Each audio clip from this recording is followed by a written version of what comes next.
oigo.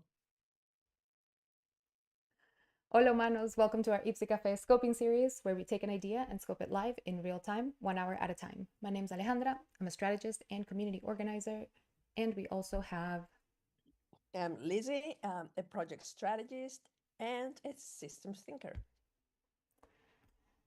So the first idea that we're scoping under the series is creating a blueprint that allows us to intentionally build and interweave our networks so we can strengthen our communities and more effectively translate people power into structural change-making power.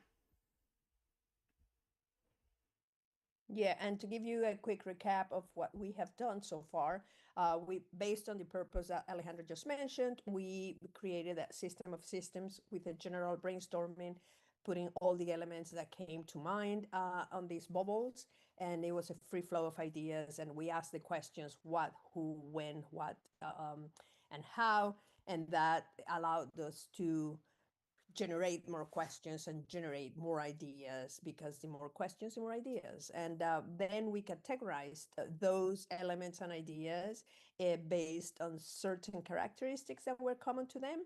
We interconnected them, which is a critical step for systems thinking. Everything has to be connected. And we continue working with the WBS. After this connection, we could generate the work breakdown structure for the project, defining the first level is the project goal by itself, the second level were the categories, and the third level were all these the breakdown of the categories. And then you can see there like a fourth level, which is more elements and more potential activities that will come under each of the third level elements. Cool, thank you. That's what we've done over the last 9 sessions. And today, part of our goal is, figuring out how we translate that into an actual project plan. We are focusing on scoping on the series, so we're not going to go through the whole planning process, but we did want to at least show what that transition looks like, what we can do with all of these bubbles, and how we can make them into um, a project charter that can guide, or a project plan that can guide execution. So yeah, Yes, and let's. just wanted to go back to the WBS that you have there on the screen. Mhm. These fourth level categories that you see there, some are in bubbles. They will be split like with the same symbology that we have in the third and second levels, like rectangles. I mean, that's the symbology for WBS. But for this purpose, we went to that level, and then each of the projects will have a additional uh, detailed breakdowns as the project requires. Yes, definitely. So I'm gonna put on the screen, I think this is essentially what we consolidate the project charter, or summarize the project charter to be. Usually we would probably work on a Word document, but that can be a very dense experience. So we figured we would keep it on the whiteboard for this process. Um, so we're going to in particular focus on project definition to start with.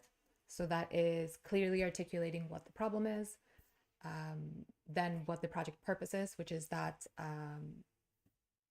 definition that we have at the top left corner of the bubbles and then at the top of the work breakdown structure. Then define the project objectives, and that is based on the categories that we identified. So like Lizzie was saying, the second slash third levels will be what we will base our objectives on. And that will probably be all that we have time to cover. Depending on how far we get, we might do another session next week, or we might just wrap it up with this one.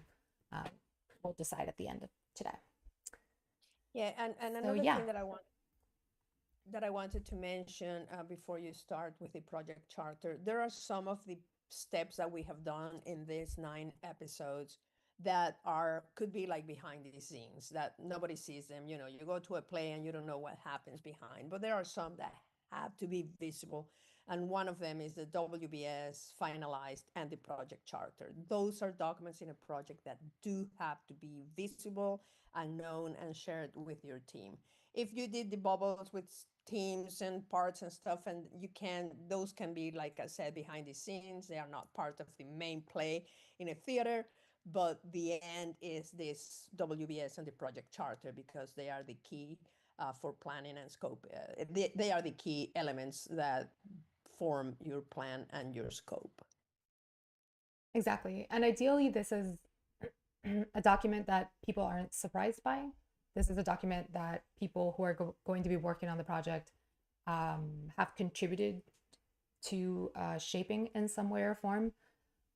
So that's why we like showing the process from brainstorming all the way to this point, because at least in my experience, it's not a process that is often visible. And there's a lot of intricacies into how different information gets identified, how it gets prioritized.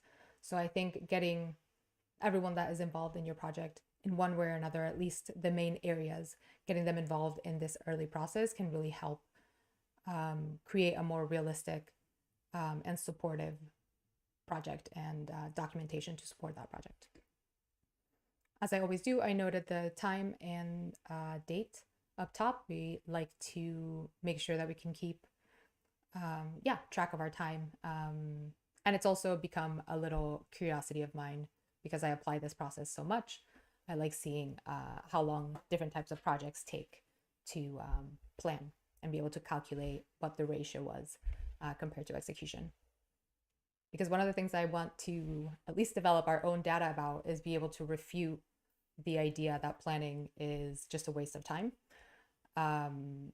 Because I think we've come across essentially around between 10 and 20% of the total time dedicated to planning, depending on the complexity of the project, ends up being and even I had one project that was very complex with a very tight scheduling, and it was 7%, but it was because we put all this system thinking and critical thinking, all the brains to work, and that was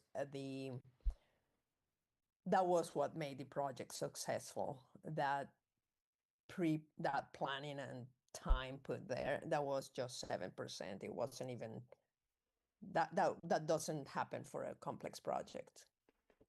Yeah, so I think it really highlights why it's important to do things thoroughly and to do them from the beginning, because it really makes the execution significantly more smooth, and it frees up the people who are involved. It frees up their brilliant minds and skills in order to do whatever it is that they're contributing to the project, or even pivot if necessary, if something unexpected comes up, which is always a possibility.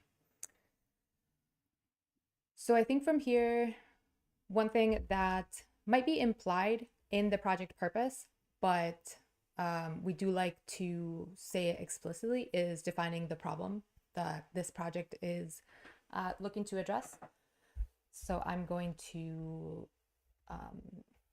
start doing that.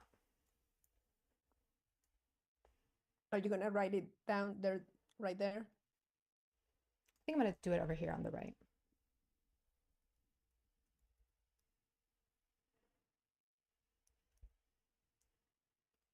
Just love facilitating in real time. Mm-hmm. All right. So Lizzie, do you mind bringing over the project purpose so we can have a little box here with that visible? It should be the top of any of the WBSs. Hold on, let me see, because I have this very small. So you're saying to say that again? Just bring over the project purpose. So the creating okay. Creating a blueprint sentence. Sure. Yeah. Thank you.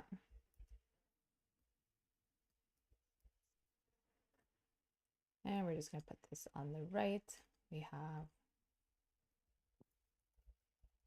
problem. Okay. And in the project definition, right? Project purpose.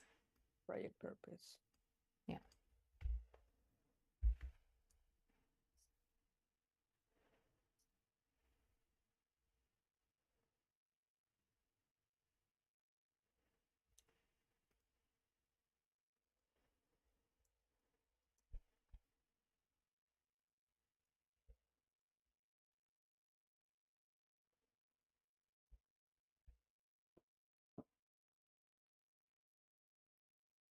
Thank you, Lizzie.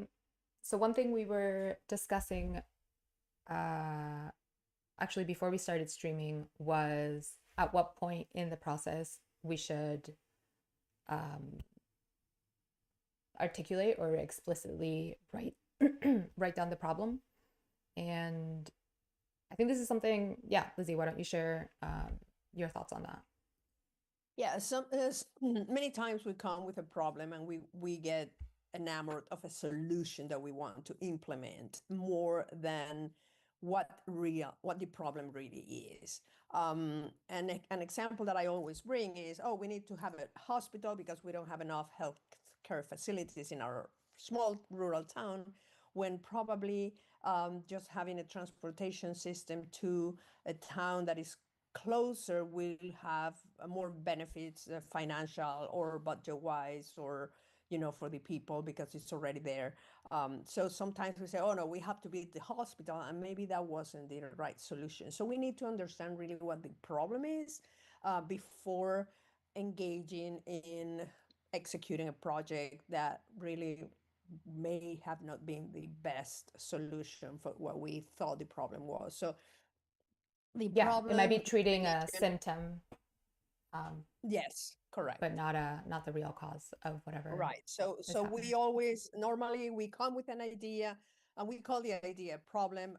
I don't know if we have mentioned this in the previous episodes, but for us, a project is a problem to be solved. If you need to do something to solve um, a problem, that becomes a project, because you're going to start putting activities together and you're going to finalize it solving your problem, or having the elements that you need to solve the problem. So here we say we have a problem, but we need to go through the whole process throughout the especially the brainstorming stuff, asking us all those questions that we did in the first 3-4 episodes to validate the problem. And we may tweak what the problem was. Oh, maybe that was not the problem. The problem was not that we didn't have a healthcare facility in town. The problem was that we didn't have healthcare facility access. And the access and in town give may pretty much give two different solutions or more. So that's what is very critical of the problem. And we didn't write it. I think that we didn't write what we have there, but I think Alejandra had a very clear idea of what the problem was, as she's a person that works with great networks and communities. So maybe I give you that pass for you to put the Yeah, I problem think it's you saw. I think it's a good practice to name it and be able to identify it. I fully agree that sometimes we just really want to make a solution happen more than we want to solve a problem. So there are a lot of actions that might be beautifully planned and immaculately executed. And at the end of the day, they were not what was really necessary. So I think because of how we work, we've gotten to the point where when we're defining kind of that project purpose, what we like to put, I always say at the top left of the bubbles, we tend to define that thinking of the problem, but I do think it's in general a good practice to be able to identify it. So I think the way I would reverse engineer it now, as we're thinking about it, is look at the project purpose and see what it is that, like, what are the actions that we're mentioning there. We want to create a blueprint, which in some way implies that there's an absence of something. I, for one, feel like I am of the belief that we all run the world, right? That is just a fact. But at the same time, a lot of that power and skill is channeled through jobs where we don't have a lot of, for the majority of us, don't have a lot of reach, don't have a lot of say. And when it comes to other aspects of our lives, it's very difficult and challenging to organize in a way that allows us to affect change. So I think it can be a very frustrating experience, and I think that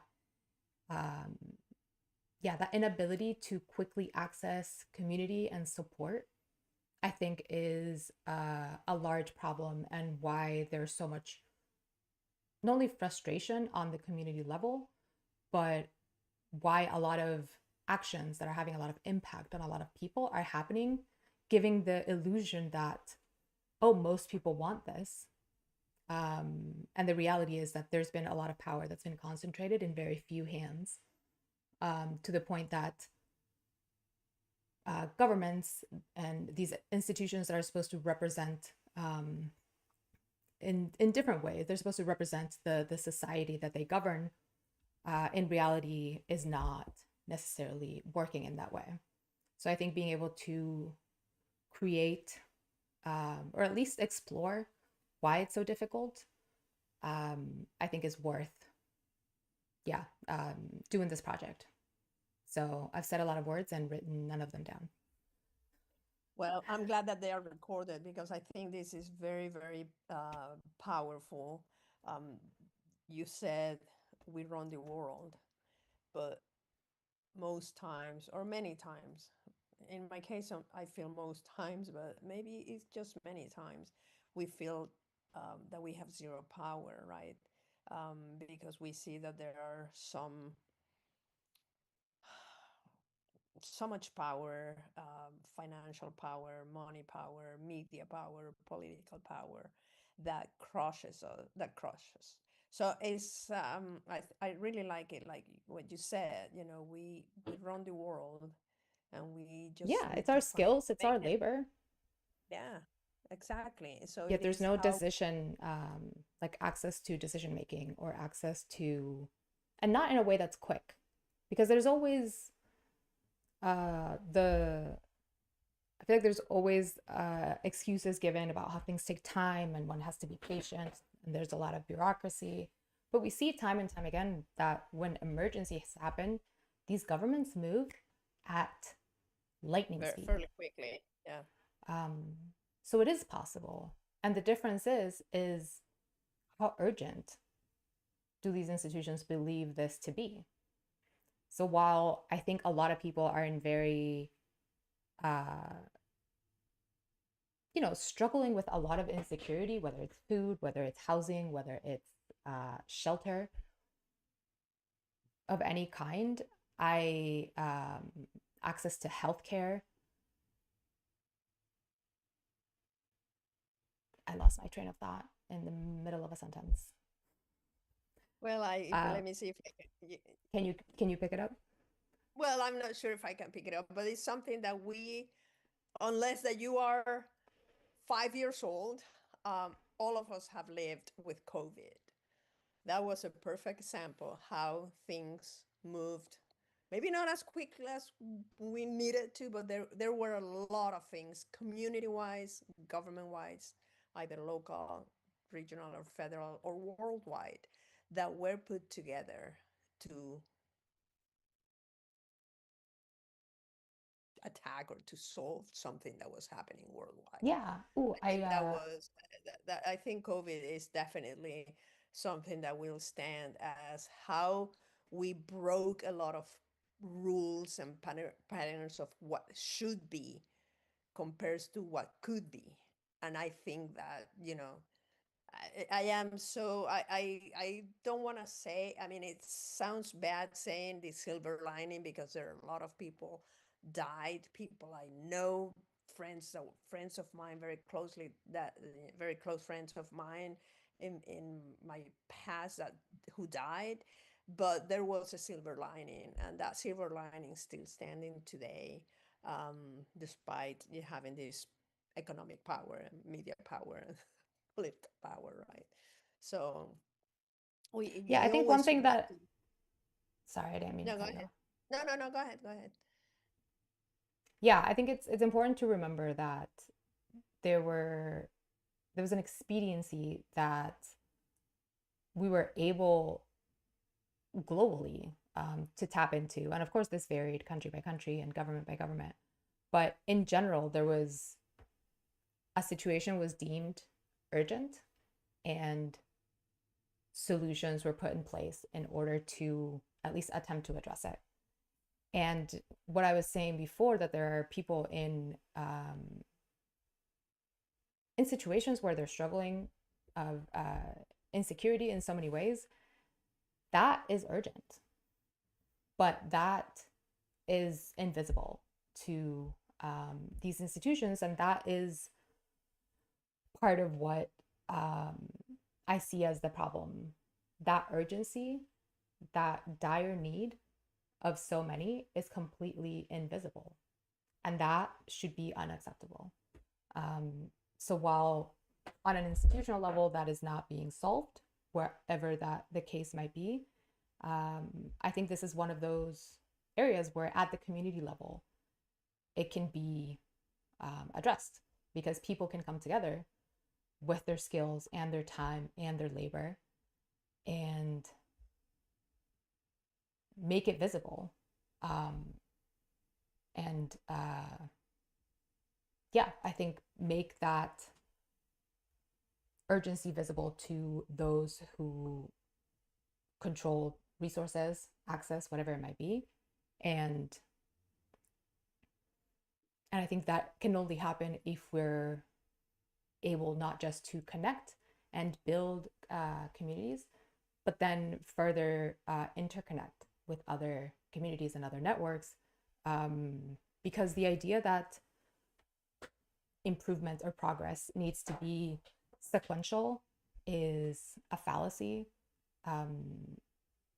Scarcity is, in a lot of ways, a fallacy. There is so much that exists. None of the problems that we have today or that we're facing are unsolvable.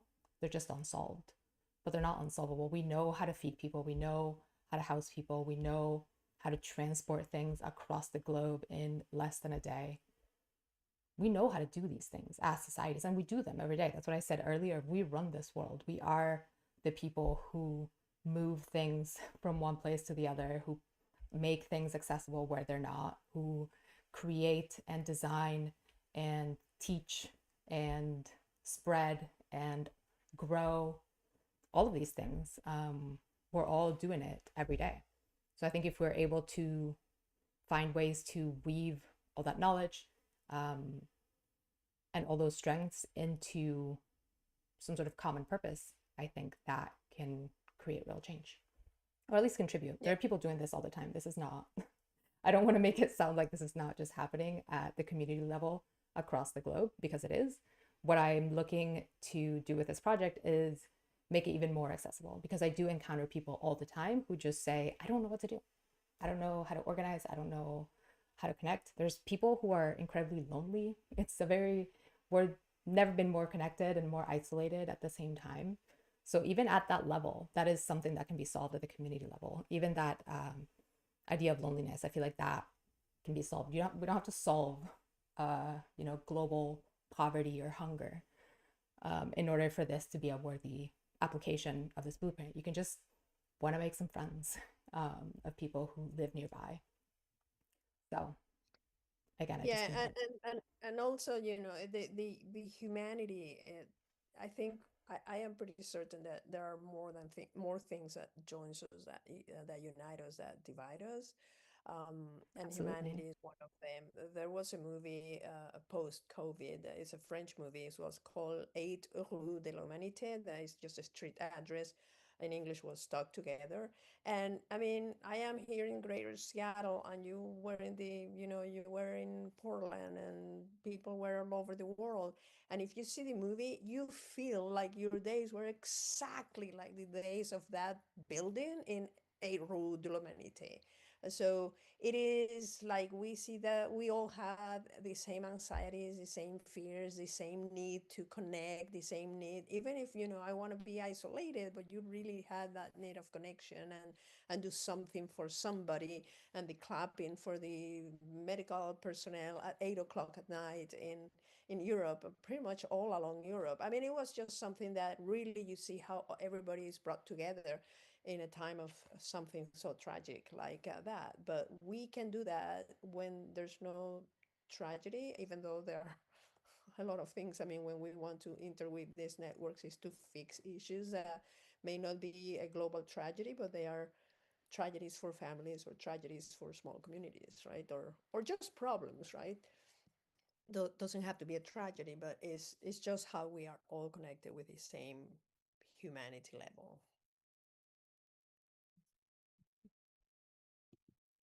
Thank you. I appreciate your thoughts on this as well. I'm still having a really hard time narrowing down into a succinct sentence, but that is neither here nor there. I feel like we've um, addressed what the problem is. And I think later, maybe using the recordings, we can write it Yeah, but down. maybe just let's not get too stuck on the wording. Just may just write it, with whatever comes to mind in the sense of what you have always worked towards, right? Is Yeah, go for it. the lack of institutional power to support community needs, and all these things always bring like that. Well, why the government has to do this, but um, there are things Because that we that's the believe concentration of of the people power. power. That's the concentration of power. That is where the resources are Mhm. concentrated, and that is where the reach is. That is, I mean, I know there's very different definitions, so this might not be necessarily universal, but I think in general, an institution that is governing and overseeing a population, in my opinion, is responsible for the well-being of that population. Maybe to ensure, I like that, to guarantee. And we go back, I always look for the devil's advocate, like, well, we don't have to guarantee it, you guarantee freedom, really. So maybe it's the lack of institutional power to guarantee the well-being of their citizens.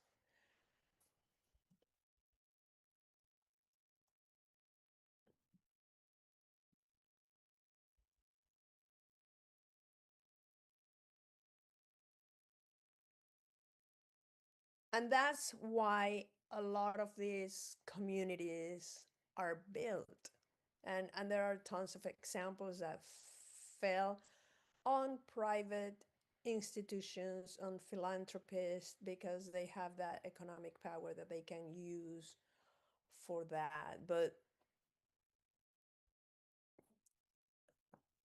I don't think that everything should fall on the shoulders of the private. I don't think anything related to general well-being should be Yeah. fall into the private sector.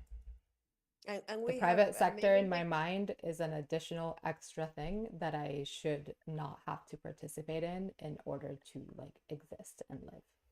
In my opinion. I know that might be and radical. sometimes, yeah, and sometimes the government comes and support, but because the private is driving the effort. And I just, if I can mention, I don't know, you need to cut me off if you see that I extend too much, but I think it's important because 2 weeks ago I went to an event, school, a high school here in Greater Seattle that is Cristo Rey. Is a Jesuit high school, is private, but is for education for underrepresented kids, and the system that they have together, which is a network across the country. There are 40 schools, 40 high schools across the country have the same model, and they have a system of corporate work study.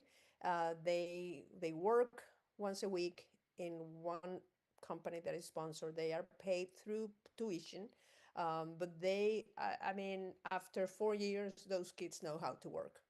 They are experienced in real life, and 100% of the students are accepted into college. And they are not accepted because, oh, they are underrepresented, let's get him in. It's because they were prepared. Um, they were prepared to succeed in the world of work. And this is absolutely private with sponsors. And of course, there are local governments that sponsor that, but they are not the leaders of the effort, right? It is always the private industry and the private institutions and It's not private always that. education. No, many, okay, sorry, yeah. In many cases, it's just the private. that that move these efforts. Yeah, once again, I think that is more indicative of like I added onto the problem part, the disproportionate distribution of power and resources, more than any sort of superiority around the private sector. So I think yeah, just my thoughts. So I think are you okay with that problem definition for now? Yep, I love it. Okay, so for project objectives, like I mentioned, we usually focus on the third level of the WVS. And for example, I know I momentarily floated some bubbles up there. I want to bring the structure onto the screen and then choose. Yeah, do you want to choose one that we want to start working on? Because I don't think we can work on The all of them. blueprint development. Yeah, orange. Yes. Cool.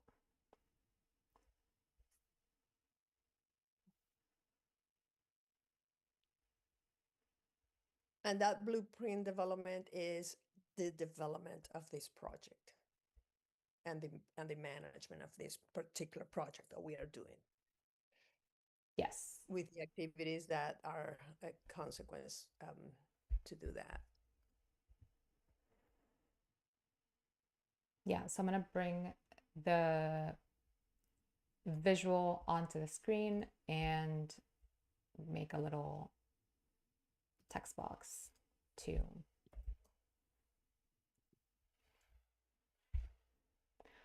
One thing I like doing both with the project purpose and the project objectives is start with a verb, because it makes it actionable. It creates an action that we're going to take in order to carry this out. And the way we see project objectives, as we have defined in a little visual here, is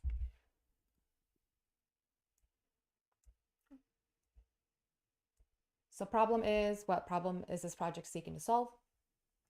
We discussed that. Project purpose is what is the overarching goal or end result that this project intends to achieve? That blueprint that we discussed. And now we're looking at project objectives, and we define that as what needs to specifically happen in order to achieve this stated project goal. So similarly to how we looked at word for word the project purpose during the bubbling process, we do that similarly now that we're writing down the objectives, looking at the different colors. And this is how this process ends up being very integrated, because the same way we approached that initial brainstorm in terms of, that's one of the reasons why we like having the project purpose not just well defined, but also visible during that brainstorming process, is because this is what we're trying to do. We're trying to break down how we're going to do each of the things that we mentioned on there. So how are we going to go about creating a blueprint? Usually our first objective is related to project management. So the management of this project, the management of creating a blueprint. And I think that's what this fits under. I don't know how you... Right. Yeah, absolutely. Yeah, that would be to ensure that all the aspects of the project are properly delineated and managed to successfully have the blueprint, right? Can you read it out again? I know it's one of the ones we Yeah, use. to ensure that all aspects that are required for the project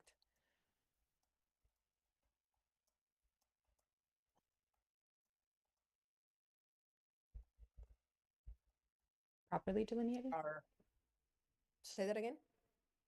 Properly delineated? Is that what the... I said delineated, planned, and managed, and in order to successfully create the blueprint. And when we say here delineated, we have it's pretty much it's the project management, right? It is, and right now I don't know if it's Alejandra brought it in the bubbles from the objectives, the colors. It is encompasses all the project plans, areas of knowledge, and we talked about that. These are 10 areas that Project Management Institute, PMI, refer to. What are the areas that we need to ensure we are looking at? Maybe there are some areas that do not apply, but we always go through the 10 to ensure that we cover everything. So that would be different plans. So it would be the project, the scheduling, and it would be the cost management plan, and will be procurement plan if we need it. But we will go through that later. But so that's the planning, that we have a book, I call it a big book, that has all the things with the procedures on how we are going to manage this project.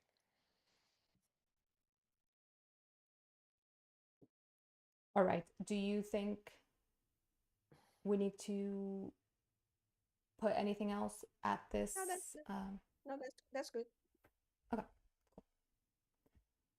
All right. Next color.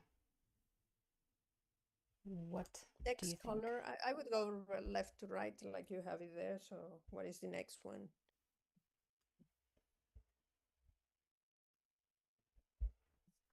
Yellow? Oh, we combined.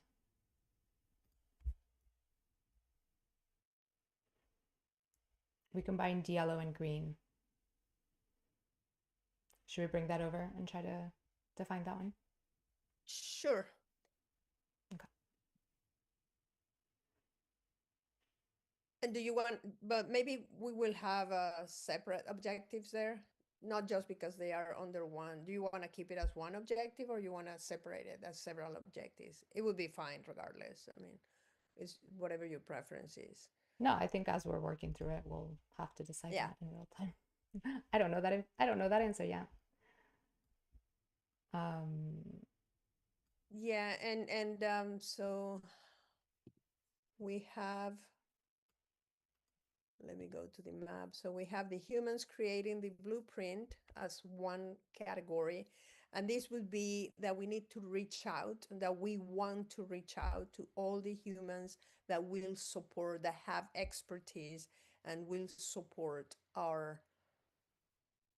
will bring knowledge for us to do this blueprint, right? Yes. So do we want to say like start like use the verb as the black box, like analyze the context like that? Or would you rather do It it could be. It doesn't matter. Whatever you prefer, and what you guys are going to see here, or everybody is going to see here, is that um, again, the objectives need to make sense to you, like the bubbles needed to make sense to you, like the connections needed to make sense to you.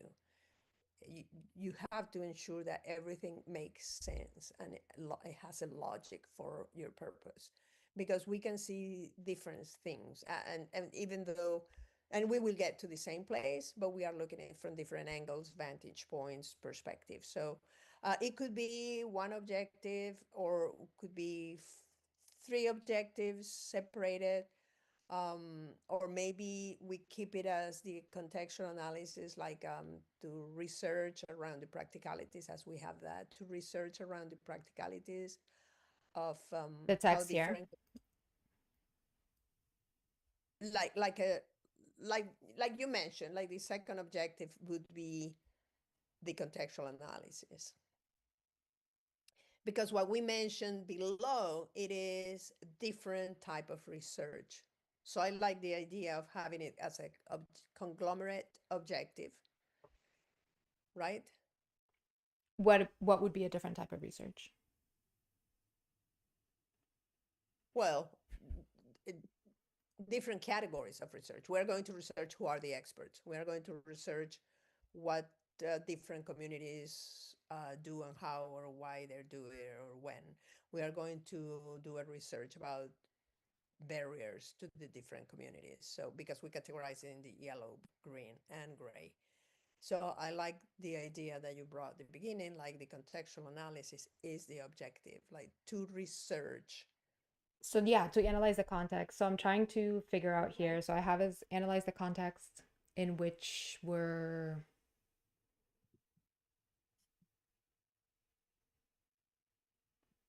would be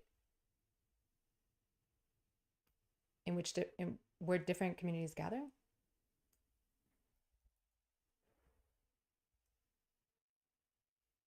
Analyze the context in which different, yeah, because what we are going to do is, we are gonna try to reach as many communities as we can, or we think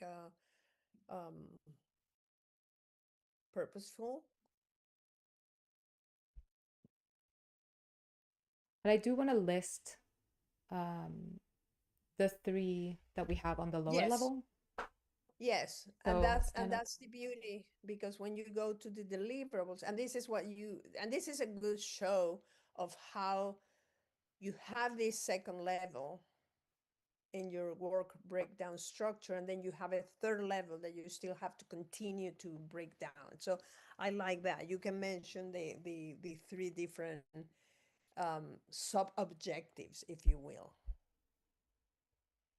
yeah, let me think a little bit how to word it.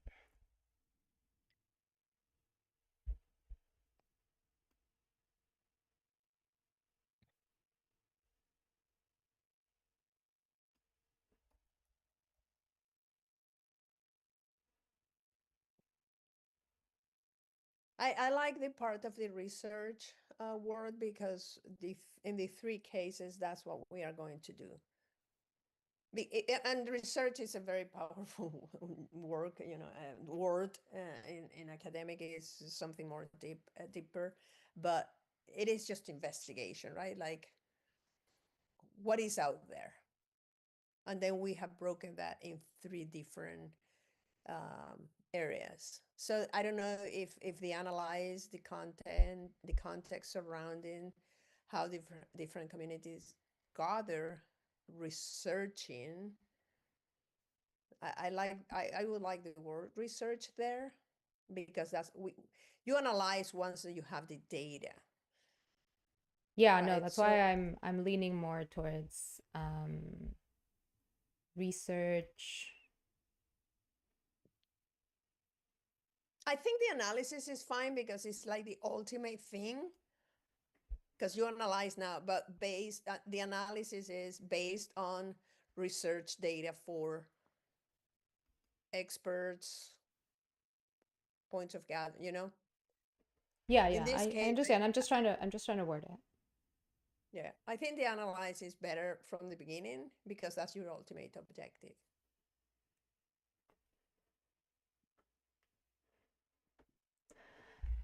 Um,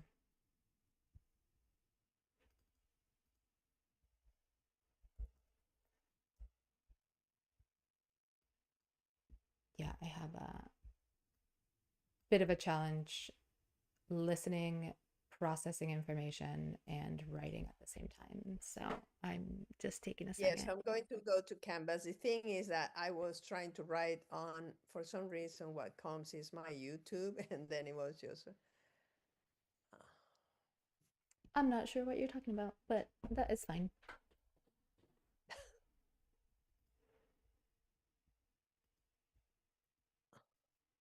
When I was clicking to write, I was clicking the YouTube screen. So that doesn't work.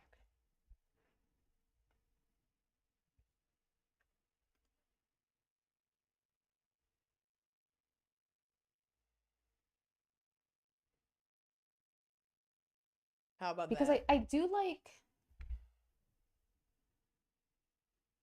I don't know, I kind of like the research because I feel like the research,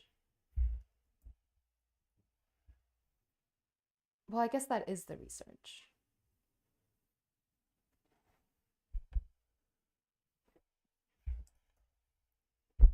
Analyze the context surrounding community gather based. I feel like it's very repetitive. So I think that's analyze the context Oh yeah, surrounding. yeah, yeah, yeah. I was not cleaning up that.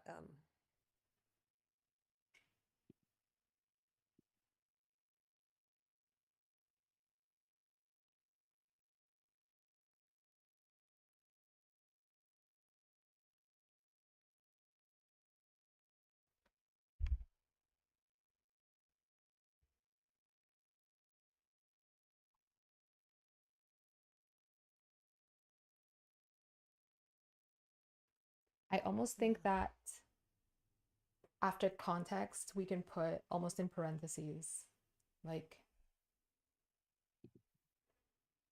people, Like expert. areas, barriers, because experts is just one kind of person.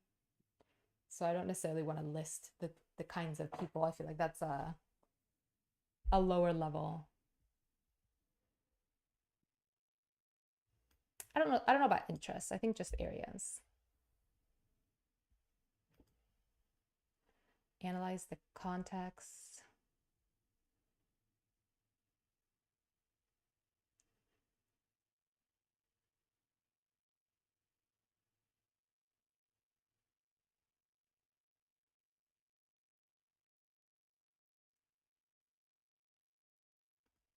Actually, I would go ahead and put maybe practicalities inside context.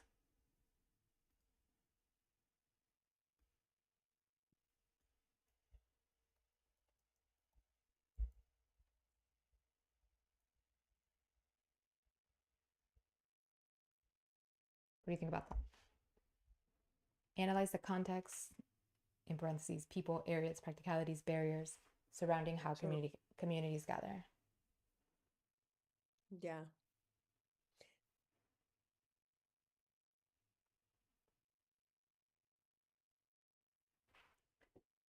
Think out loud. What are you thinking? I want for clarity for people. I mean, and, because this is a document that when we say analyze the context, it is what context? Where is it? We know the context, that context. Where is it? So that's what I would like to say What do you mean? What based. context? Where is it? No, no, no. The context is fine there. That's not what I meant. I want to Oh, say sorry. based on research. So immediately, somebody that is coming and read this project charter knows that there's a research coming. There has to be a research. That's what Can't I we just want to. write it, research and analyze the context surrounding how communities gather? Fair, fair, yes. Because sometimes if we are too literal, I mean, it's just like, okay, analyze the context. Where is that context, right? So you're just, it's part of the objectives. We have to research it. And Okay. How is it that could be looking? also analyze the researched context. Whatever sounds better. Well, you keep suggesting options, so I'm guessing you want to No, no, no, continue yeah. I mean, workshopping it. research and analysis is good. Muy convincing. Okay, so we're good on that. So the next one is um, the purple one.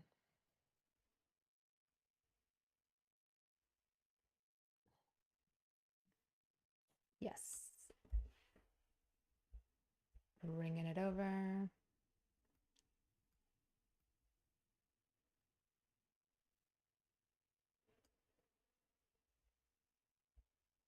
All right, how do we want to incorporate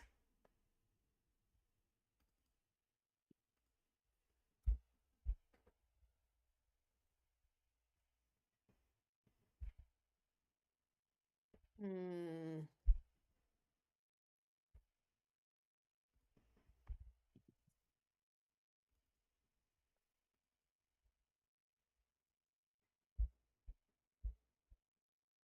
I'm thinking if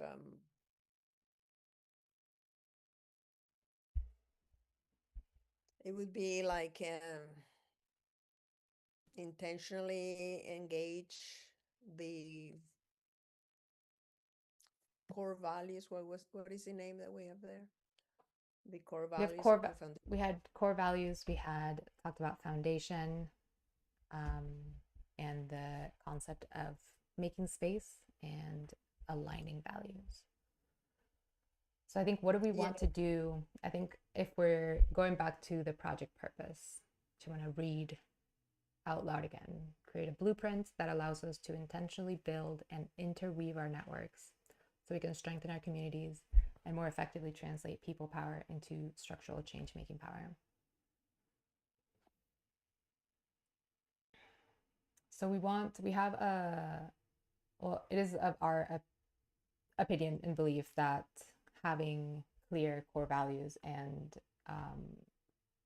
intentionally maintaining alignment in relation to those values is really important to us. We do that with our Yeah. company and we do that in our work. So we do want to incorporate that into this project. And I'm just trying to think of. I like the word aligned because that's how everything has to be value aligned.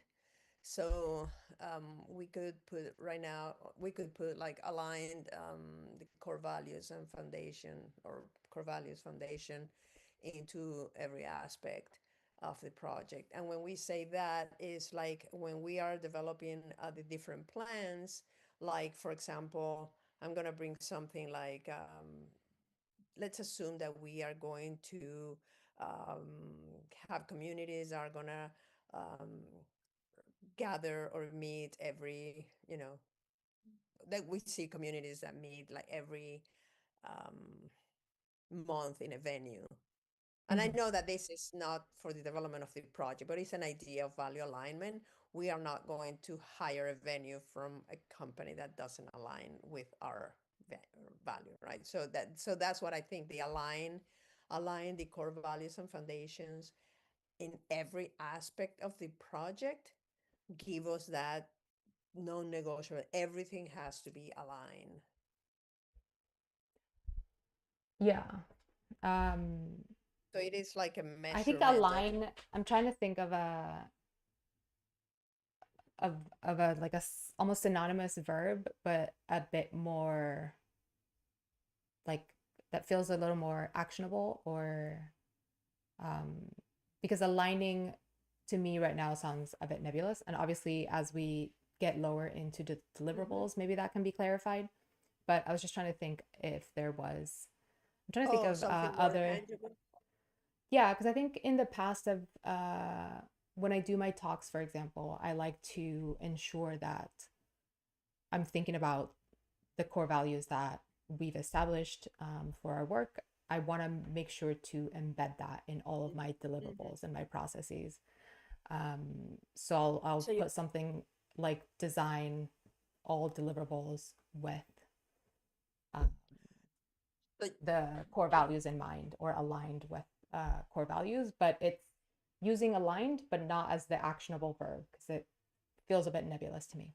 yeah. So do you think about creating a process or creating a manifesto that, creating a process that supports alignment to of the values in every aspect? That would be more I mean, tangible and say, perhaps as a deliverable, but I more mean yeah. that the objective itself isn't the core values. I think the objective can be the output itself. The objective can be design the blueprint or um, manage this project or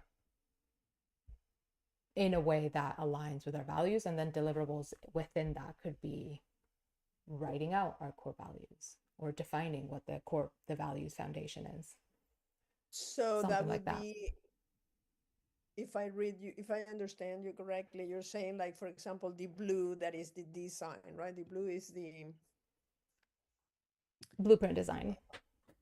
is the blueprint design. You think that you would incorporate that in the blue, but Well, not because I think necessarily. there's going to be a couple of objectives out of the blue. I don't think the blue is going to be Yeah. one objective because it's a very big category. So it might have a couple. Okay. But this was more Um, about just the project process, not it can be the deliverables as well. mhm. Um, but yeah. But you see it. because it's not only part of the blueprint design, it's also Hmm. part of the blueprint development, and it's Yeah. also part of the blueprint research, right? So that's what I was considering, like maybe design. I know that you mentioned that could be a deliverable, but like have a method to ensure that there everything is aligned. Um, Yeah, because it doesn't feel like an objective if it's just a single deliverable. it feels like a deliverable. Yeah, it feels like a tool. It's just a tool. But I do like the idea of finding a verb, and I keep coming to ensure, which we have in the first one, and Yeah. We have the use it a rigid lot actually in our I have project charter. the rigidity where I don't want to use the same verb twice in one Right. set of objectives. So I keep coming to embed. Yeah. Um, so maybe we can just use embed for now, and maybe we'll find a different one. Yeah. Embed. Yeah. Do you want to use core values, or do we want to use value foundation? I don't, or just core values. Core values is fine. I would put in every aspect of the development and design, because that's how you move from, you we manage it that way and we design it, and it is also in the design of the blueprint.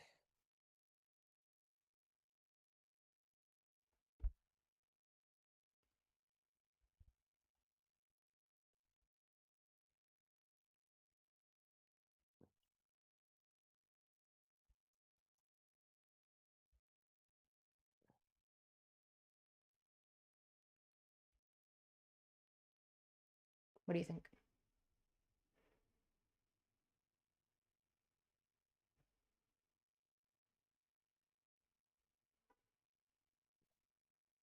Perfect. I don't know if you want to mention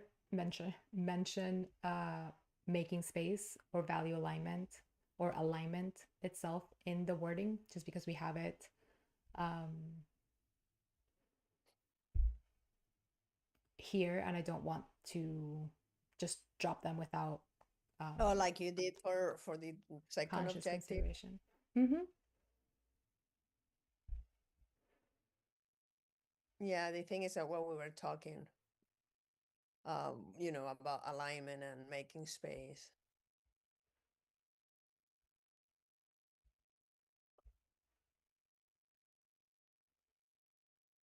What do you mean? I don't think it's necessary. We won't lose it because we are going to continue. When we are doing the deliverables, all those things are going to come. Oh no, it's more to capture it in at this level. It's and it can be just like a couple of words. I was thinking embed core values into all aspects of project planning, management, and deliverables to um again, I want to go back to ensure. To The thing ensure is what that, well, yeah, because you have the align there, and that's what the align it goes for me, it goes together with value, with the word values. So I don't have where do I have aligned? we don't. Yeah. That so if we want to bring the word alignment or aligned, I see it next to value. So it would have to be like at the very beginning of the objective. You know what I mean? I mean, for me, alignment goes with alignment of values or value alignments or values align. So So that's if I what say I. at the end alignment, you don't know it doesn't I don't know. I don't see it. okay. Well, I think that's okay. But so it would be and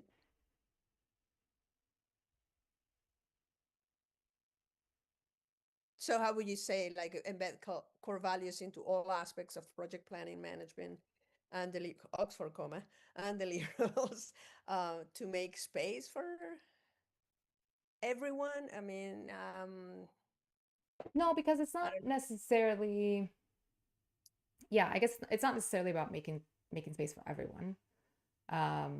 But I do like the concept of making space being represented in the sense of that is why we consider many different people and many different areas of points of gathering.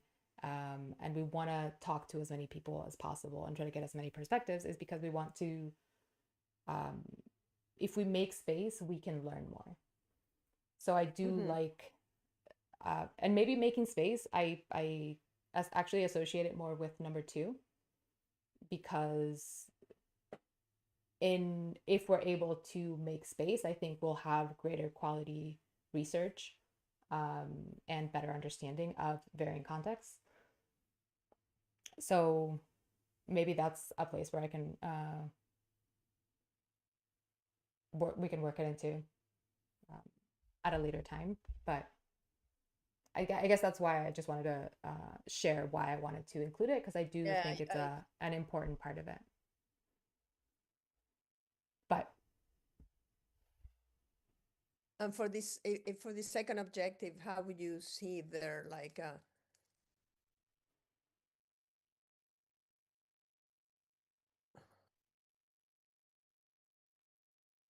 how different communities gather?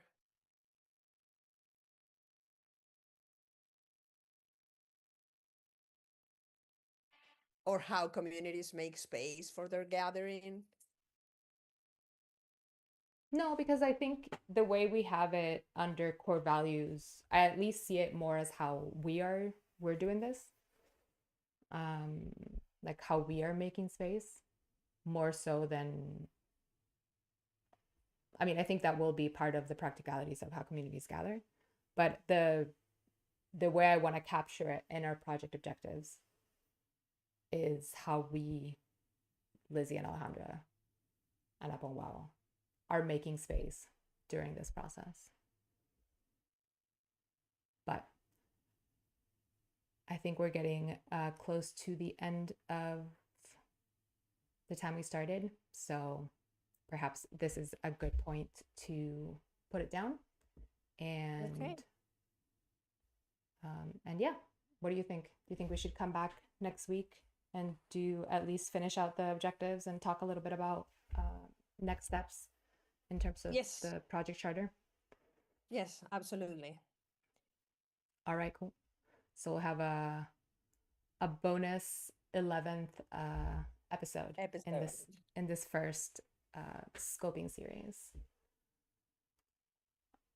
Thank you very much, Alejandro, for leading this effort. Yes, thank you, Lizzie, for all your participation. As we mentioned, we will be doing one last session next Tuesday. It'll be June 23rd, I believe. And it will be June 23rd. At the same time, same place. For anyone looking for support with their specific idea, project, or strategy, or if you're interested in applying this process on your own, we offer free office hours every week. The link to sign up is in the description. And we're planning our first ipsicafé special event for the second half of the year. You can follow our LinkedIn pages linked below as well to stay up to date on that. Everyone get some rest y hasta la próxima. Ciao. Have a nice week. Thank you and ciao.